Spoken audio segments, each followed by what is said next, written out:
কাশ্মীরে সন্ত্রাসী হামলার পর ভারতের অভিযোগের তীর পাকিস্তানের দিকে। প্রথম দিকে অভিযোগ প্রচ্ছন্ন হলেও বর্তমানে ক্ষমতাসীন দলের নেতারা প্রকাশ্যে পাকিস্তানকে দোষারোপ করছে। সেই হাওয়ায় ভেসে নরেন্দ্র মোদীর সরকার পাকিস্তানের স্বার্থবিরোধী একের পর এক সিদ্ধান্ত নিচ্ছে।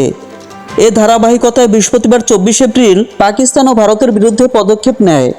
ফলে কাশ্মীর ইস্যুতে ভারত ও পাকিস্তান ইটের বদলে পাটকেল নীতিতে প্রবেশ করল। এখন বিশ্বের নজর ভারতের দিকে। ভারতের পরবর্তী পদক্ষেপ কী হবে তার বিচার বিশ্লেষণ চলছে। কারণ মোদি বারবার বলছেন, অভিযুক্ত এবং পরিকল্পনাকারীদের বিরুদ্ধে দ্রুত প্রতিক্রিয়া জানানো হবে। তিনি ভারতে তার দলের নেতাদের সাথে দেখা করছেন। জরুরি সেসব বৈঠকে কী আলোচনা বা সিদ্ধান্ত হচ্ছে তা সাংবাদিকদের জানানো হচ্ছে না।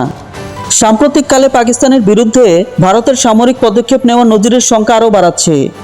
ভারত 2016 সালে সীমিত পর্যায়ে পাকিস্তানে সার্জিক্যাল স্ট্রাইক চালায়।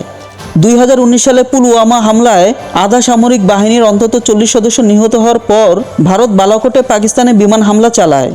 তখন দেশটি দাবি করেছে তারা কথিত সন্ত্রাসীদের ঘাঁটি ধ্বংস করে দিয়েছে।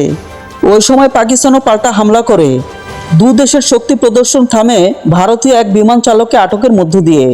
পরে সে উত্তেজনা যুদ্ধে গড়ায়নি। এ ঘটনার পরবর্তী প্রেক্ষাপটে নিয়ন্ত্রণ রেখায় যুদ্ধবিরতি প্রতিষ্ঠায় সম্মত হয় ভারত ও পাকিস্তান।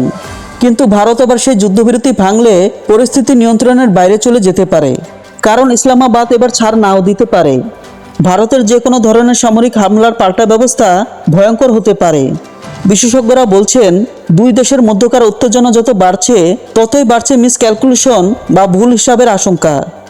উভয় দেশের কাছে বিপুল পরিমাণ পারমাণবিক অস্ত্র থাকায় সংঘাত সীমিত না থেকে বিস্তৃত আকার নিতে পারে।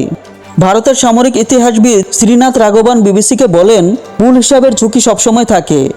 এক পক্ষ একটু বেশি প্রতিক্রিয়া দেখালে অপর পক্ষ পাল্টা প্রতিক্রিয়া দিতে বাধ্য হয়। এভাবে পরিস্থিতি হাতের বাইরে চলে যেতে পারে।